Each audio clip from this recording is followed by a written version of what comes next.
மீசா டிவியின் தமிழ் பேசும் உறவுகளை அன்போடு வரவேற்றுக் கொள்கிறோம். நீர்கொழும்பு சிறைச்சாலையின் வன்முறையின் சூத்திரதாரியான சுரேஷை பொழந்து கட்டிய சக கைதிகள். சிறைச்சாலை மருந்தகத்திலிருந்து திருடிய மருந்துகளை உட்கொண்ட தேரர்கள் மயக்கத்தில். மரண அச்சுறுத்தல் விட்டு கப்பம் கோரிய சிறை கைதி சிக்கிய சம்பவமும் பதிவாகியிருக்கு. கோட்டாபய ராஜபக்ச நீதிமன்றத்துக்கு சுத்தமான கரங்களுடன் வரவில்லை என குற்றச்சாட்டுகிறது சட்டமாதி வர்த்தனைக்களம் என்ற பல்வேறு செய்திகள் தான் இன்றைய பதிவு. வாங்க வீடியோக்குள்ள போகலாம், விரிவாக பார்க்கலாம். 29 பேரை பலியெடுத்த 100க்கும் அதிகமானவங்க படுகாயமடைய காரணமாக இருந்த நீர்கொழும்பு சிறைச்சாலையினுடைய கலவரத்தின் சூத்திரதாரியான சுரேஷ் மீது ஒரு கீறலும் விழல என்பதுதான் செய்தியாக இருந்தது. ஆனால் நேற்றைய தினம் ஊடகங்களுடைய கவனத்தை ஈர்த்த செய்தி என்ன அப்படின்னு பார்த்தீங்கன்னா, பூச சிறைச்சாலையில இப்போது தடுத்து வைக்கப்பட்டிருக்கின்ற சுரேஷை சக கைதிகள் வந்து அடிச்சு காயப்பட்ட சம்பவம் பதிவாகி இருக்கு. சுரேஷ் இந்த தாக்குதலுக்கு இலக்கானதுல எழுந்து நடக்க முடியாத அளவுக்கு இடுப்பு உடைக்கப்பட்டு கால்களும் உடைக்கப்பட்ட சூழ்நிலையில இப்போது தவழ்ந்து திரிகின்ற சூழல் தான் சுரேஷுக்கு ஏற்பட்டிருக்கு என்ற செய்திகள் தான் நேற்றைய தினம் பல்வேறு ஊடகங்களுடைய கவனத்தை ஈர்த்திருந்தது. நீர்கொழும்பு சிறைச்சாலையில பெரும் தாதாவாக இருந்தவர் பூச சிறைச்சாலையில இப்போது வந்து அடி வாங்கி பொட்டி பாம்பு மாதிரி அடங்குகின்ற ஒரு சூழ்நிலை உருவாகி இருக்கு. உண்மையிலே சிறைச்சாலைகள்ல வந்து இது போன்ற தாதாக்களை நீண்ட நாட்கள் வச்சிருக்க கூடாது. அப்படி 6 மாதத்துக்கு ஒரு தடவை வெவ்வேறு சிறைச்சாலைகளுக்கு மாற்றுவதுதான் ஆரோக்கியமாக இருக்கும். அல்லக்கை நொல்லக்கை எல்லாம் சேர்த்து கொண்டு பல்வேறு அடாவடித்தனங்களை ஈடுபடுவதற்கு ஒரே சிறைச்சாலையில நீண்ட நாட்கள் இருப்பதும் ஒரு காரணமாக இருக்கும். இப்படி பல்வேறு சிறைச்சாலைகள்ல 6 மாதத்துக்கு ஒருக்கா மாற்றி அமைச்சிட்டா தமக்குன்னு சொல்லி கும்பல்களை உருவாக்குகின்ற நிலை மாறலாம் என்பதுதான் இதிலிருந்து நமக்கு தெரிகிற ஒரு விஷயம். அங்க நீ தாதாவாக இரு, இங்க நீ பொட்டி பாம்பாக அடங்கு அப்படின்னு சொல்லிதான் இப்போது ஏறி நின்று படம் எடுத்த சுரேஷை இடுப்பை தட்டி இப்போது படுக்க போட்டிருக்காங்க. அதுபோக வந்து 110 கோடி பொறுமையான ஹேஷ் போதைப் பொருளை கடத்திய 24 தேரர்களோட கதை என்னாச்சு என்பதை பற்றி யாருமே பேசல. குறித்த தேரர்களும் இந்த கலவரம் நடந்த சிறைச்சாலையில தான் தடுத்து வைக்கப்பட்டிருந்தாங்க. அவங்களுக்கு என்னது அப்படின்ற ஒரு விஷயம் இப்போது செய்திகளாக வந்து பெரும் பரபரப்பை ஏற்படுத்தியிருக்கு. குறித்த தேரர்கள் என்ன பண்ணியிருக்காங்க அப்படின்னு பார்த்தீங்கன்னா, அதுல பெரும்பாலானவங்க இந்த மருந்து காப்பகத்தை உடைத்து மருந்துகள் திருடப்பட்டது இல்லையா, அந்த மருந்துல அளவுக்கு அதிகமான மருந்துகளை பயன்படுத்தி அதிகமான தேரர்கள் மயக்கத்தில் இருந்த செய்தி இப்போது பரபரப்பை ஏற்படுத்தியிருக்கு. ஒட்டுமொத்தத்தில் கஞ்சா கிடைக்கணும், இல்லைன்னா போயில கிடைக்கணும், இல்லைன்னா ஐஸ் கிடைக்கணும், இது எதுவுமே கிடைக்காட்டி தங்களால் வாழ முடியாத ஒரு சூழ்நிலை உருவானதுல தான் இந்த மருந்து காப்பகத்தை உடைத்து அங்கிருந்த மருந்துகளை இவங்க கையகப்படுத்தியிருக்கிறாங்க. இவை அனைத்தும் மனநோயாளிக்கு கொடுக்கின்ற மருந்துகள். இவைகளை தான் அதிகமாக இவங்க பயன்படுத்தி மயக்கத்தில் இருந்திருக்கிறாங்க. ஞானசார தேரர்கள் போன்றவங்க என்ன சொன்னாங்க அப்படின்னு கேட்டீங்கன்னா, இந்த தேரர்கள் அப்பாவிகள் யாரோ ஏமாற்றி இவங்களை இந்த ஒரு வர்த்தகத்தில் ஈடுபடுத்திட்டாங்க, இந்த போதைப் பொருள் கடத்தல ஈடுபடுத்திட்டாங்க அப்படின்ற ஒரு குற்றச்சாட்டை முன் வச்சாங்க. சரி, அப்படியாக இருந்தா எதற்காக காப்பகத்தில் இருந்த மருந்துகளை பயன்படுத்தியிருக்காங்க அப்படின்ற கேள்வியும் எழ ஆரம்பிச்சிருக்கு. என்னதான் இருந்தாலும் தேரர்கள் உயிருக்கு எந்த ஆபத்தும் இல்லாம மயக்க நிலை தெளிஞ்சு இப்போது ஆரோக்கியமாக இருக்கிறது தான் இப்போது ஆறுதலான செய்தியாக பார்க்கப்படுது.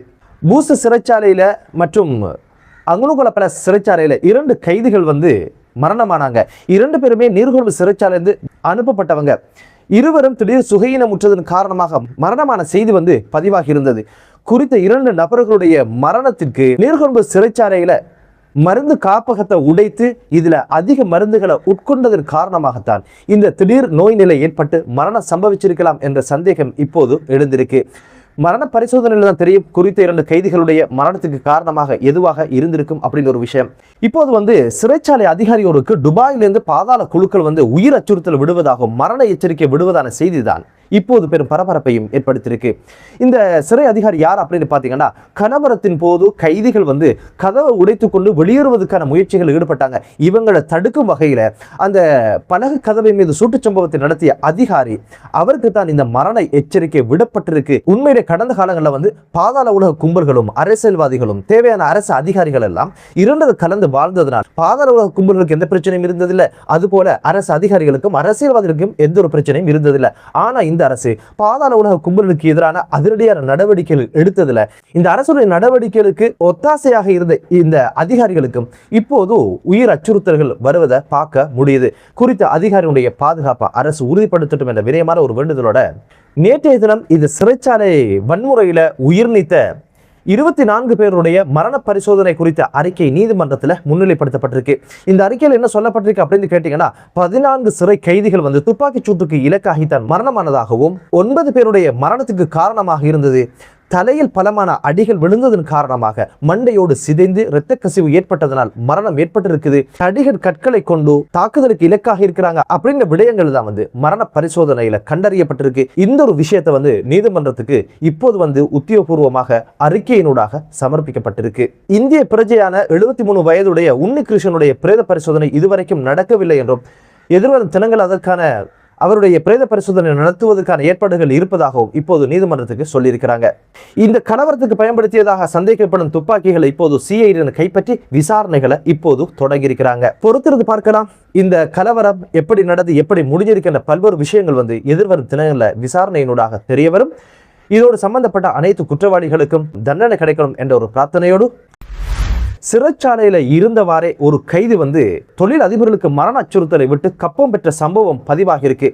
இந்த ஒரு சம்பவம் எப்படி பதிவாகிருக்கு அப்படின்னு பாத்தீங்கன்னா, கிரிபத்கோட பிரதேசத்தில் இருக்கின்ற ஒரு தொழில் அதிபர் கடந்த மாதம் 27ஆம் திகதி கிரிபத்கோட போலீஸ்ல ஒரு புகார் அளிக்கிறாரு. இப்படி ஒரு பாதாள உலக கும்பலை சேர்ந்த ஒரு நபர் மரண அச்சுறுத்தல் விடுவதாகவும் கப்பம் கேட்பதாகவும் புகார் அளிச்சிருக்கிறாரு. போலீசார் விசாரணையை தொடங்குகின்ற சூழ்நிலையில குறித்த தினம் திடீரென குறித்த நபர் தொழில் அதிபருக்கு போனை போட்டு கேட்கின்ற பணத்தை தந்துட்டீங்கன்னா சேஃபாக உங்களோட தொழிலை செஞ்சுட்டு போகலாம், இல்லைன்னு சொன்னா 5க்கு 10க்கும் கொலை செய்கின்ற குடுக்கு கொலை செய்கின்ற பல பேர் இருக்காங்க, ஏவி விட்டு உங்களோட சோழியை முடிச்சிருவன், பணத்தை தந்தீங்கன்னா தொழிலை சத்தம் இல்லாம செஞ்சுட்டு போகலாம், இல்லைன்னு சொன்னா உயிரோடு இருப்பதற்கான வாய்ப்பு இல்லை அப்படின்னு சொல்லி மிரட்டிருக்கிறாரு. 10 லட்சம் கேட்டவருக்கு 5 லட்சம் ரூபாய் தருவதாக இவர் சொல்லியிருக்கிறார். உடனடியாக போனை வச்சுட்டு போலீசாருக்கு தகவல் சொல்ல உடனடியாக போலீசார் குறித்த வியாபாரியோட வீட்டுக்கு போய் குறித்த நபருக்கு வியாபாரியினுடைய போன்ல இருந்து கோல் எடுத்திருக்கிறாங்க. வளமையான மிரட்டும் துணியில தான் குறித்த சந்தேக நபர் மிரட்டல விட்டு இருக்கிறாரு. என்ன பத்தி அங்கோட சந்தையில கேட்டு பாருங்க. குறித்த குடும்பத்துல 4 பேரை போட்டு தள்ளினவன் நான், நீங்க இந்த பணத்தை தரலண்டா ஒரு தோட்டாக்கு பதிலாக 2 தோட்டாவை போட்டு சோழியை முடிச்சிருவன் அப்படின்னு மிரட்டி இருக்கிறாரு. சரி 10 லட்சம் எல்லாம் தருவதற்கு இப்போதுக்கு வசதி இல்லை, ஒரு 5 லட்சம் தரலாம் அப்படின்னு சொல்லி வியாபாரி சொல்லியிருக்கிறாரு. சரி பரவாயில்ல 30 நிமிஷம் உங்களுக்கு அவகாசம் தரேன், உடனடியாக பணத்தை ரெடி பண்ணுங்க அப்படின்னு சொல்லி வங்கி கணக்கொண்ட கொடுத்திருக்கிறாரு. அந்த வங்கி கணக்குக்கு பணத்தை போடுவதாக வியாபாரி சொல்லிட்டு போனை கட் பண்ணியிருக்கிறாரு. உடனடியாக வங்கி கணக்கை வச்சு போலீசார் விசாரணையை ஆரம்பிச்சாங்க. விசாரணையில் தெரிய வந்த விஷயம் என்ன அப்படின்னு பாத்தீங்கன்னா, குறித்த வங்கி கணக்கு பின்வத்த பிரதேசத்தை சேர்ந்த ஒரு பெண்மணியுடையது. உடனடியாக அந்த பிரதேசத்துக்கு வருகிற போலீசார் குறித்த பெண்மணியை அதிரடியாக கைது செஞ்சாங்க. கைது செஞ்ச பெண்மணி யார் அப்படின்னு பாத்தீங்கன்னா, பல தடவைகள் போதைப் பொருள் கடத்தல சம்பந்தப்பட்டவன் குற்றச்சாட்டுக்கு இலக்கானவங்க. உடனடியாக வீட்டுல ஏதாவது இருக்கும் அப்படின்னு சொல்லி வளமையான சோதனையை இட்டாங்க. சோதனையில தான் 4 லட்சத்துக்கும் அதிகமான பணம் கண்டெடுக்கப்படுது. உடனடியாக இந்த பணம் குறித்த விசாரணையை மேற்கொண்டதுதான் அவருடைய தங்கையை அதிரடியாக போலீசார் கைது செய்யறாங்க. 2 பேரையும் அள்ளிக்கொண்டு போலீஸ் நிலையத்துக்கு விசாரணைகளை மேற்கொண்டதுலாம் தெரிய வந்த விஷயம் என்ன அப்படின்னு பாத்தீங்கன்னா, இந்த பணம் பல்வேறு நபர்களிடம் மீது கப்பமாக பெறப்பட்டது. அந்த குறித்த பெண்கள் சொன்ன விஷயம் என்ன அப்படின்னு பாத்தீங்கன்னா, எம்பிலிபிட்டிய ருவான் பிரசாதுடன் இவங்களுக்கு தொடர்பு இருப்பதாகவும் அவர் தான் போன்ல மரண அச்சுறுத்தலை விட்டு கப்பம் கட்டு அந்த பணத்தை குறித்த பெண்ணுடைய வங்கி கணக்குல இட சொல்வாராம். அந்த வகையில் தான் பல்வேறு நபர்களிடமிருந்து இவ்வாறு கப்பம் பெற்றதான விடயங்களை வாக்குமூலத்துல தெரிவிச்சிருக்கிறாங்க. உடனடியாக எம்பிலிபிட்டிய ருவான் பிரசாத் யார் என்பதை போலீசார் தேடினாங்க. இறுதியில அங்குனகுல பல சிறைச்சாலையில் சிறை கைதியாக இருக்கின்றவர் தான் பிரசாத்.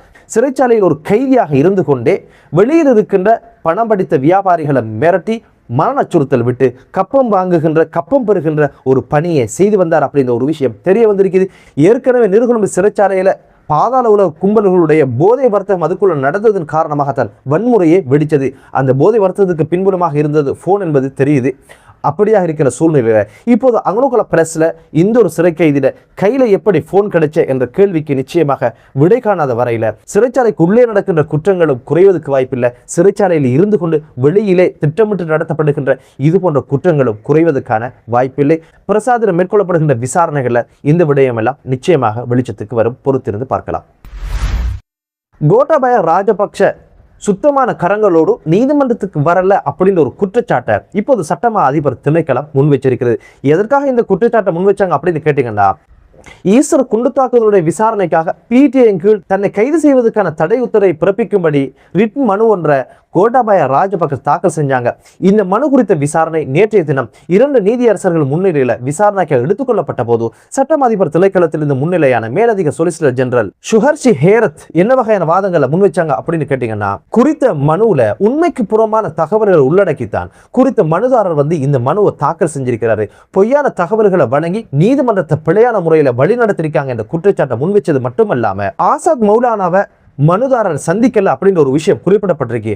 ஆனா ஆசாத் மௌலானாவும் மனுதாரரும் உட்கார்ந்து பேசிக் கொண்டிருக்கின்ற சந்திச்ச போட்டோக்கள் தம்மிடம் இருப்பதாகவும் அவைகள் இப்போது நீதிமன்றத்தில் ஒப்படைக்கப்பட்டதான செய்தியை பதிவு செய்துவிட்டு கோட்டாபய ராஜபக்ச சுத்தமான கரங்களோடு நீதிமன்றத்துக்கு வரல அப்படின்ற ஒரு குற்றச்சாட்டையும் முன்வச்சது மட்டுமல்லாம அடிப்படை உரிமை மீறப்பட்டிருக்கு அப்படின்னு சொல்லி 40 தடவைகள் சொல்லியிருக்கிறது. அதனால அடிப்படை உரிமை மீறப்பட்ட மனுக்களை விசாரிக்கிறது உச்ச நீதிமன்றம் தான், மேன்முறையீட்டு நீதிமன்றம் கிடையாது. இந்த வழக்கை உச்ச நீதிமன்றத்துக்கு மாற்றும்படியான கோரிக்கையை முன்வச்சாங்க. இருதரப்பு வாதங்களையும் கேட்டறிந்த நீதிபதிகள் குழாம் குறித்த மனு மீதான விசாரணையை எதிர்வரும் 23ஆம் திகதிக்கு ஒத்தி வச்சிருக்கிறாங்க. பொறுத்திருந்து பார்க்கலாம் குறித்த மனு மீதான விசாரணை எவ்வகையான தீர்ப்பை வழங்க போகுது. என்னதான் இருந்தாலும் ஊழல் இல்லாத, போதை இல்லாத, வன்முறை இல்லாத ஒரு தேசம் உருவாகட்டும் என்ற பிரார்த்தனையோடு மற்றொரு காணொலியிலே உங்கள் அனைவரையும் சந்திக்கும் வரை விடைபெறுகிறேன். நன்றி.